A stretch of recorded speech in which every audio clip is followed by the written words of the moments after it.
Hey, hope you're having a fantastic day and welcome to another wrap up for July. This has been a very interesting month. I read 12 books in the month of July, right? Yeah, 12 books.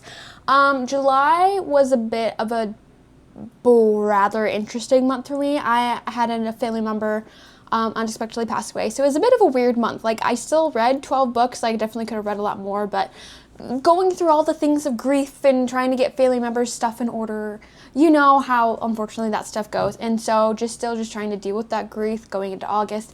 It's been a lot. There's a lot just going on, but I did have some really good reading this month that I would love to share with you. So let's get right into it. The first off was an absolute banger. I was unsure if this was going to be my vibe, but it was definitely my vibe, which is The Poet Empress. Don't let me tell you, this is not for the weary. This is not a love story. And like, I knew it had heavier themes, but oh my gosh, does it have, like, it's wild. So it's kind of like ancient China vibes going on. Our main character, she is like a very poor farm girl, and in this world, only the royals have powers to a certain degree, but it's like literomancy, where it's like you write poems which can become spells, but of course you have to be literate for that, and of course she's not literate. She's also a woman, she's looked down upon, and the crown prince is looking for pretty much a wife and a bunch of prostitutes, pretty much, to include in his harem, right?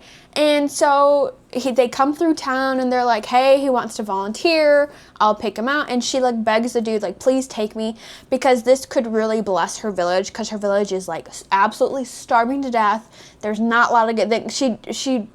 There's not much left to live for. Like, in the beginning of the book, like literally the first few pages, she loses her like few-day-old sister, you know what I mean, like just because of famine and other things like that. Like, they are very poor in this region, and so she goes in there, she ends up making it to be his prostitute pretty much, and maybe become high queen and things like that. And the thing is, this crown prince is like the worst of the worst. He can make blades out of like nothing pretty much, but he's got a very rough backstory, and he is evil. Like, any redeeming factors are not there. And even in my little dark romance heart, okay, throughout this whole book, I was like, yes, yeah, fix him, you know what I mean? My little dark romance mind is, honestly, as much as there's no spice in this book, I think there's like 2 kisses max, but like, this was totally written for like our dark romance lover, like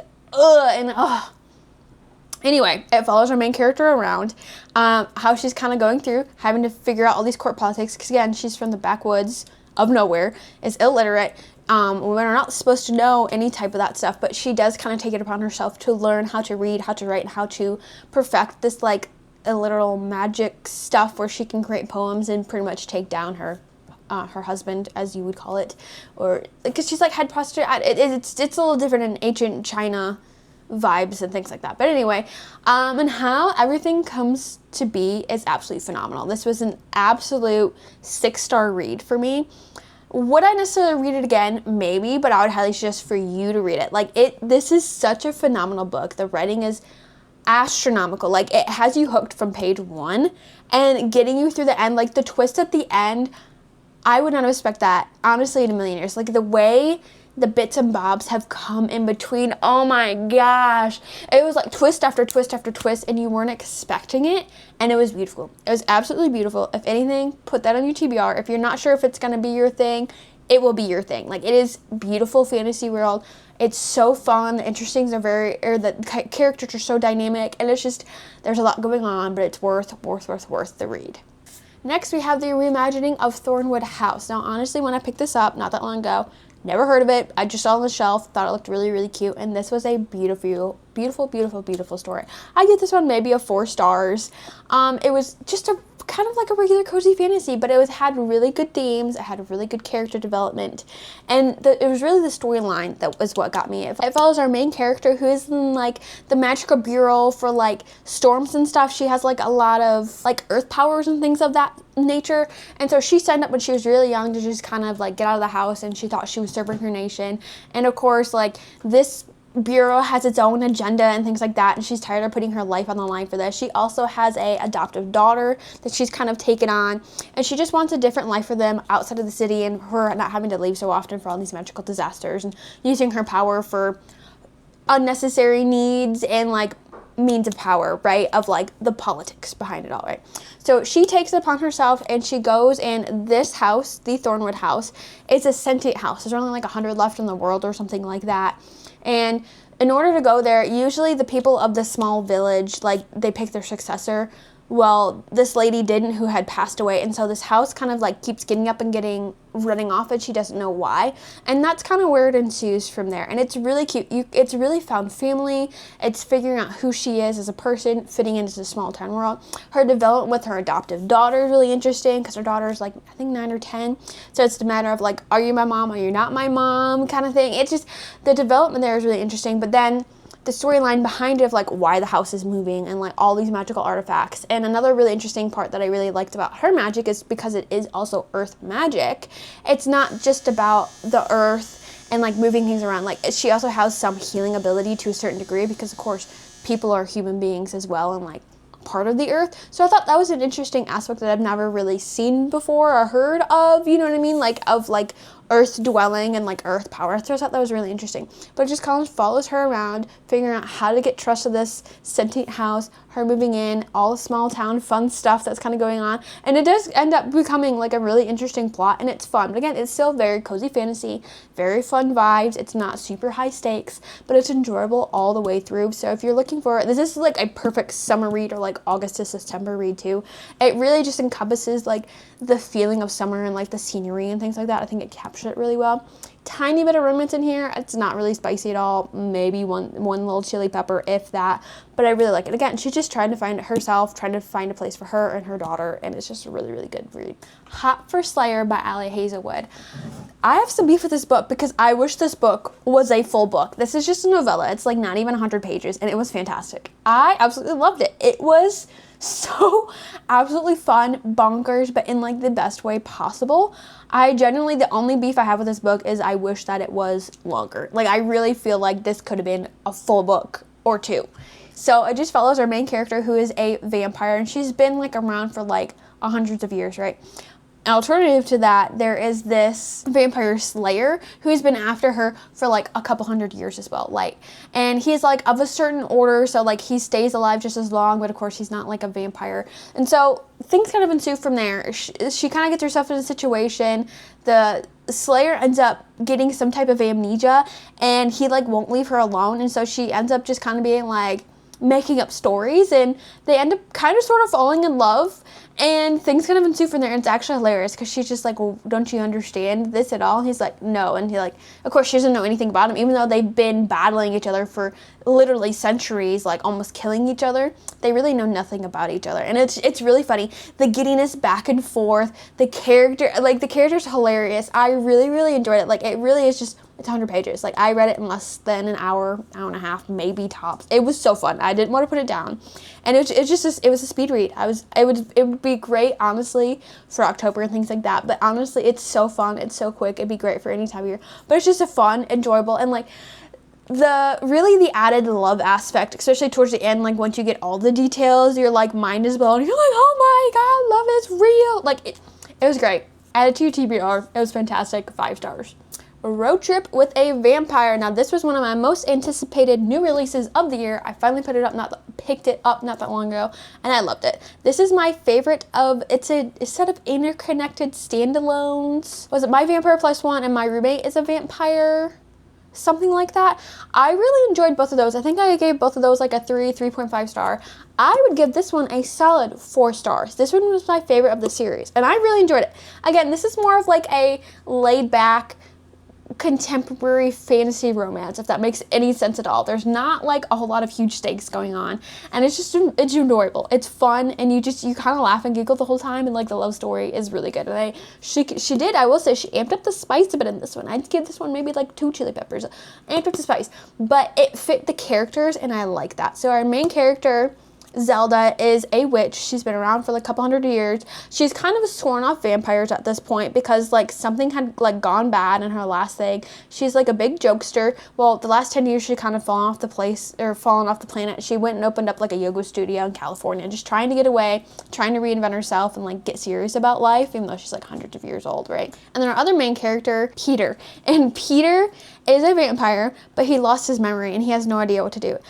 He somehow gets in contact with one of the other characters from one of the other books, which she is friends with, and so Peter's then sent to California to be with Zelda to figure out like, hey, maybe you could help me. You're an all-powerful witch, and she hasn't used her powers in a very long time. And things kind of ensue from there. Peter and Zelda just kind of end up going on this road trip together to figure out like all these stops along the way of like, because he has a journal. Peter has this journal, but like he doesn't understand like what's in this journal, like why he would write these dates and these certain locations, and it's absolutely hilarious. Some of the stops they go to are so funny. Like if you know what Buc-ee's is, it's very, very popular down in the South, but they're really big, like they're not even truck stops, they're just huge gas stations, you know, with the beaver. They have a version of that in here, but with chickens, and it was that scene, absolutely love that scene. Like it is the best. It literally has me cracking up still just thinking about it. It was really fun. And along the way, they just kind of discover who they are. Zelda's trying to figure out some things of her own and kind of getting her powers back in line and things like that. And it's just fun. It's fun. It's enjoyable. I really like the love story in this one. Of course, it's like, you know, there's like a subplot kind of going on, and you know something's going to happen, and like it's never like, especially from the other two books, it's not that bad, right? Like it's not this huge climax or anything like that. It's literally just like, oh, and then they figure everything out after that, and it's cute. It's done so well. It's written so easy to read, and it's just an enjoyable time, like from cover to cover. And honestly, I would highly recommend this to you. My favorite of the series by far, if I haven't said that, which I'm sure I have, but I really enjoyed this one. Heartless Hunter. Now, I have a lot of thoughts and feelings about this one. This was a very, very, I think it still is a very popular series. This came out like several years ago. The second book I think came out last year. So this is a finished duet, and it like very, very book talk famous, right? Like very, very hugely big stuff going on, right?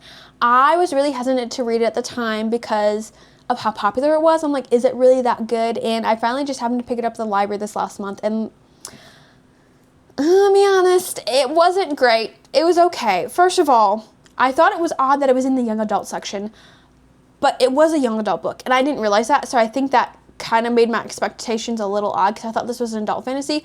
I have no issues with YA most of the time, but the way this was written was relatively like for the younger adult. It wasn't like all-encompassing. It really depends on the writer and honestly, the plot line. If I like it as a young adult, it ebbs and flows, right? It just depends on the vibe and like especially how the writer.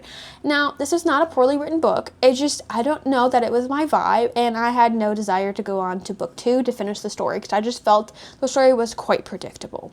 So our main characters, it's pretty much witches have run this island to the ground. Things go on. All of a sudden, these men rise up and they kill all these witches and take out like the matriarchs and the queen of the witches and things like that.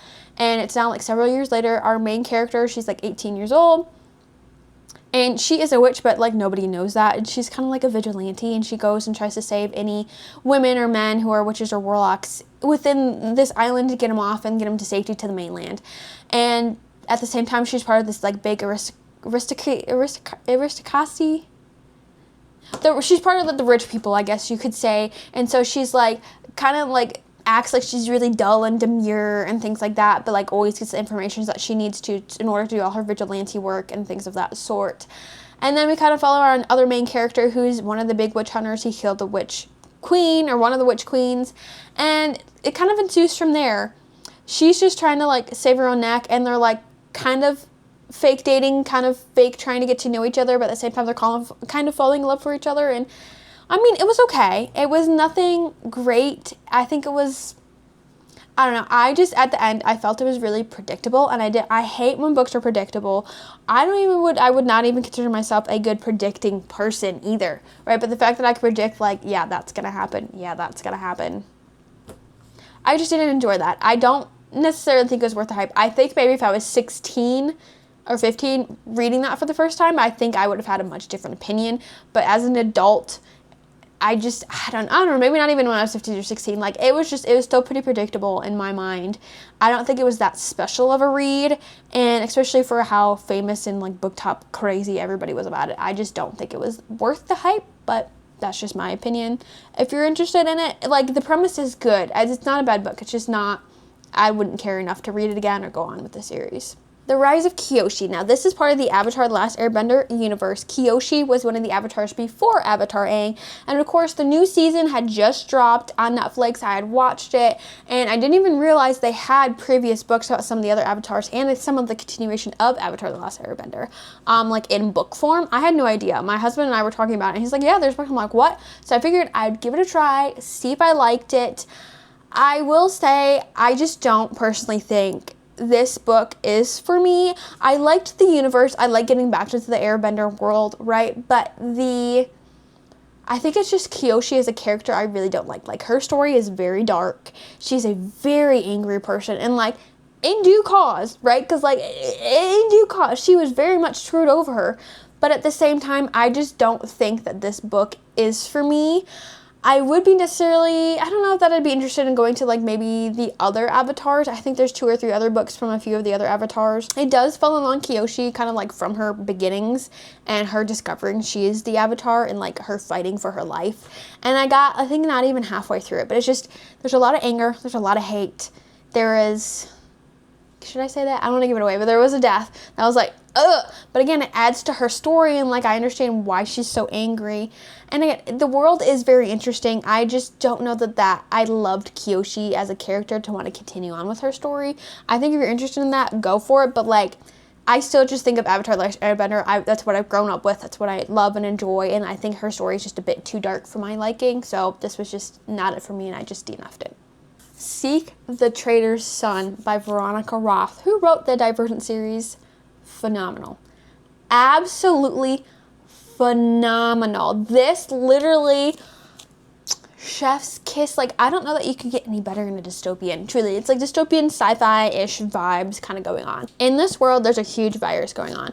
There are 2 factions of this world. One believe it's like a god divine right, like, oh my gosh, it's the best thing in the world. They'll do anything. The other side of this faction is saying, no, it's a virus. We don't want to risk it, because with this virus, anybody who contracts it, it's a 50% shot that they live. So 50% of the people die, 50% of them live, but they come back with some type of prophecy, retelling type of magic of some sort. It varies between different people, of like, they can just do recent memories to like they can see the full-on future. It really depends on the person, right? And so that's kind of where we go from there. Our main character is pulled in, and she is from the thinking it's a virus side, right? And then she's also pulled in with one of the other leaders of the other ones who believe it's like a god divining right of this virus and things like that. And so they get pulled in, and they're pretty much told, hey, one of you, we don't know which one because we're split, but one of you is gonna save your people and take over the rest of the earth, because they're like warring factions, right? And also, you're gonna fall in love with somebody. Surprise! And things really ensue from there. It gets really wild, but in the best way. Like, the world building is really interesting, and it takes you along each level so beautifully. I believe this is going to be a duology. This is just the first book. It does end on a major cliffhanger, and it is wonderful. Like, it is done so well. It's hard when you read a lot of indie authors, or like maybe not as well established authors. It was so nice to really have just breath of fresh air of like a well-written author, and it was so good. So we're just following our main characters, trying to figure out, are they warring, are they not? I will say there is a time jump, but it's only in like the first quarter of the book, and it's done so well. So be prepared for that, because it's not a major part of the story, but it definitely adds to the storyline, and I think it makes a lot more sense. The way this is done so beautifully. I'm not usually a fan of time jumps, depending on how big the time jump is, but it was done so well, and the way it was like placed and like the characters, done so beautifully. Like, absolutely, this was a 4.5, maybe 5-star reading. Like, it was great. Highly suggest it if you want to get back into dystopian. Like, this is just, it gives you that 2010s dystopian vibe, but better, and it's just so well written. You're easily immersed in the story. Like, I can't wait until book 2 comes out. Highly suggest for you to read. Okay, now this one is a little bit off the wall. I'm going to put them both up, but I read 2 hand quilting books. I am on a mission. I, of course, love reading. It's not just a hobby, it is a lifestyle, but there is a lot of times where my eyeballs they get so strained so easily, even with glasses and like reading too much. I don't like audiobooks. I just tune them out. I think that's just from grad school thing, because I would tune out my lectures so I could finish up homework during that lecture when they were drawn on about a PowerPoint, right? So I needed something else that I could maybe fill up my time in the afternoons when I'm watching something on TV, and I can like kind of listen to it, but like I don't have to have my full attention to it. But to give something off of like not reading 24/7, if that makes sense, just something else to add, and it's something I've always wanted to learn. So I started kind of reading about hand quilting, and I'm teaching myself how to go. I've not started my first project yet. I will say the hand quilting with Alex Anderson is really good. I did DNF the other one, the hand sewing one. I think it was almost too technical, and it wasn't really hand sewing. It was not my thing. That's not what I just wanted to do. I don't like really technology, and I didn't want to have a lot of money put into this in case I don't like this hobby.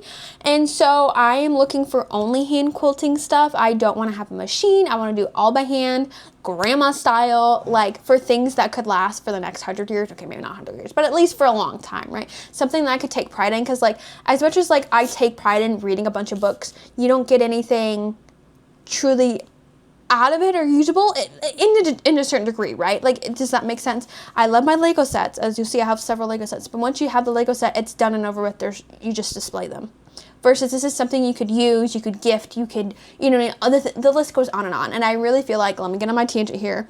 I feel like in our nation, just in our world in general, we're losing who we are. And I feel like it's really important for my generation to come back to the olden day roots and bring forward some of these old traditions that are no longer around anymore. Because I have nobody to teach me hand quilting.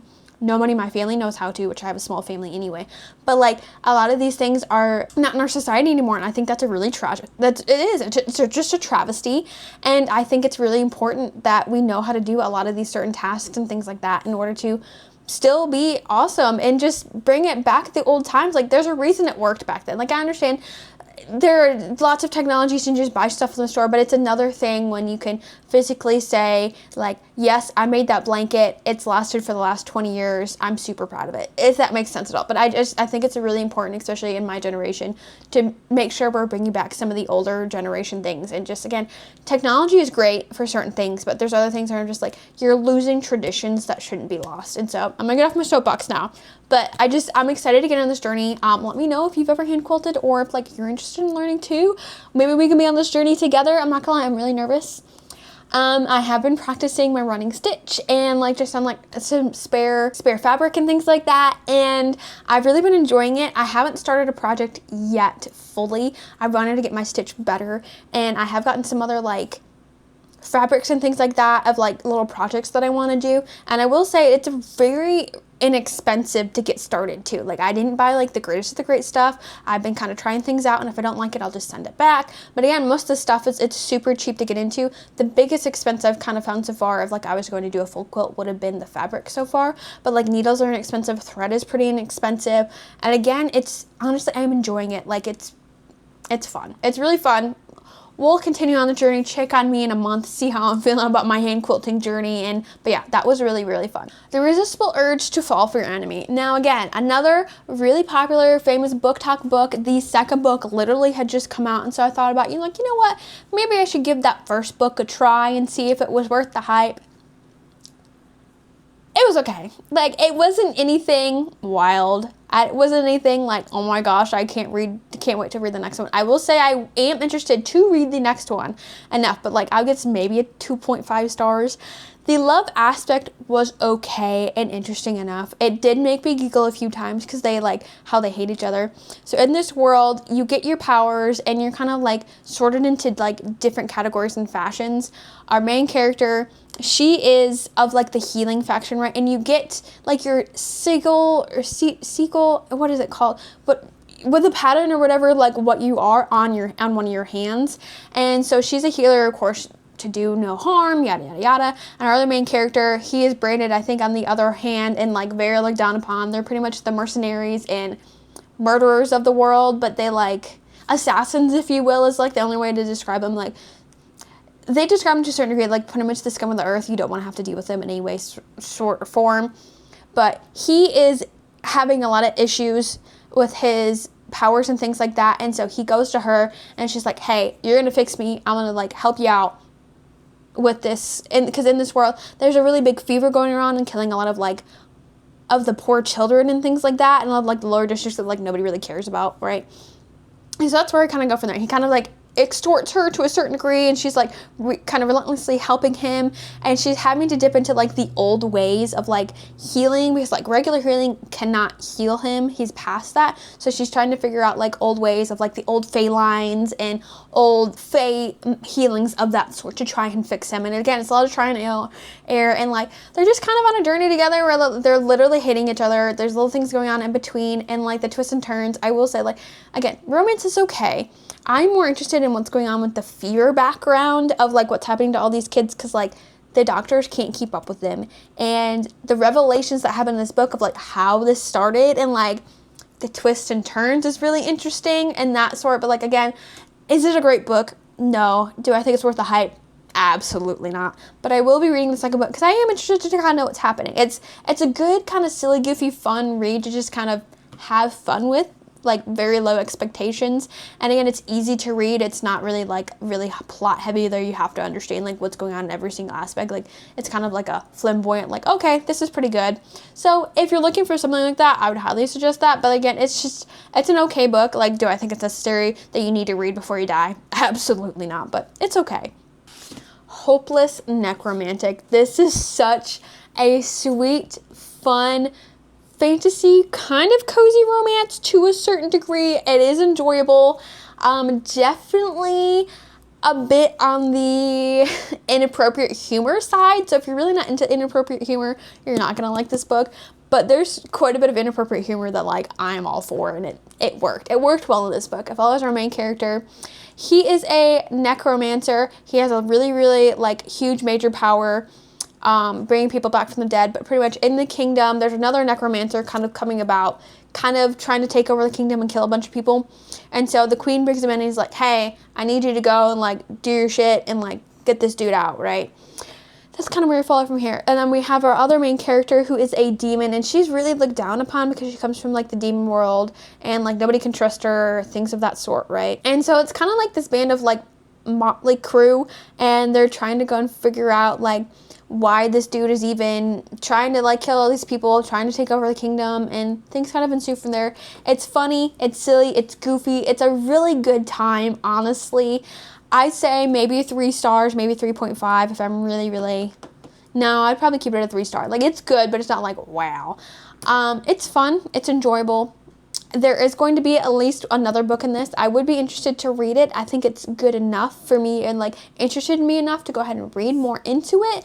But it's not like jaw-droppingly fantastic, right? But the funny moments really make you laugh out loud. Again, it's lighthearted, it's fun, it's enjoyable, and it's just a good read just to kind of get you going and like kind of split up some of the heavier fantasies or dystopians that I was reading this month, and I'm really happy about that. So I would suggest this to read. It's just a fun, kind of cozy romance, but very inappropriate humor, so just know that going into this.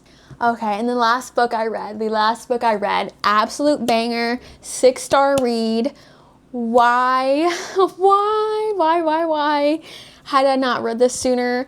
Between Tides and Thunder, fantastic, absolutely fantastic, 6-star read. I read it again today. Like, this Between Tides and Thunder is mostly from our female main character's main point of view. I like it so much, I'm interested to go back because there's another book from his point of view. Like, I'm interested to read the male's point of view. Like, that's how good this book is. Like, so good. A little bit of Avatar the Airbender vibe. There's waterbenders, there's earthbenders, that kind of thing going on. Our main character, she's the princess of the Water Kingdom, and she's been warring, or they've been warring with a lot of the other kingdoms for like a very long time. Like lightning wielders and earth wielders and things like that. She is sent to be married off to this evil warring kingdom, right, to the crown prince, in order to make pretty much peace and other things like that to end this war. the guy who comes to pick her up is the brother of who she's supposed to marry. Okay, so that's like, ooh, interesting already. Okay, plot twist. And things kind of ensue from there. We end up following her and our other main character around, who he is also like the head of all of the military and the army. So there's a lot of tension there, right? Because she's got water and healing abilities of like that sort, right? So she's healing all these soldiers, right? And then she's also looking at this man who has caused all these injuries and all of these mass killings and things like that. And so they go back to his kingdom so she can get married off, but there's a lot of unrest also because non-wielders are looked very down upon within both of these worlds, right? In like the waterbender world and then also like the earth kingdom like world, right? They're looked very down upon. They're not treated well. They're like second in line. Like wielders get treated first for anything and food first. Non-wielders don't get treated well. And our main character, she does see that disparity. She doesn't think it's right, but her dad does not believe in her. Same thing goes for like the other side of the road, right? And so it's very interesting how that goes. But there's a huge rebellion that's been kind of like gaining some speed and things like that. And so that was really one of the big things why the two bigger nations kind of came together and like, let's piece this out so like we can focus on getting rid of all these rebels, right? And things kind of ensue from there. The twists and the turns in this book, I truly believe this is just a standalone romance fantasy.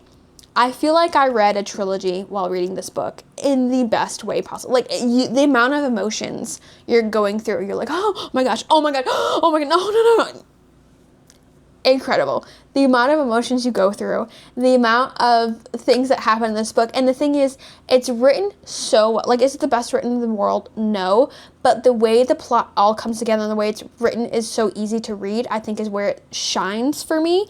Because it was easy to get into, it's easy to understand the world, and all of the things that you go through in this book on this short timeline of only, I don't know how many pages it is, it can't be more than 800, right?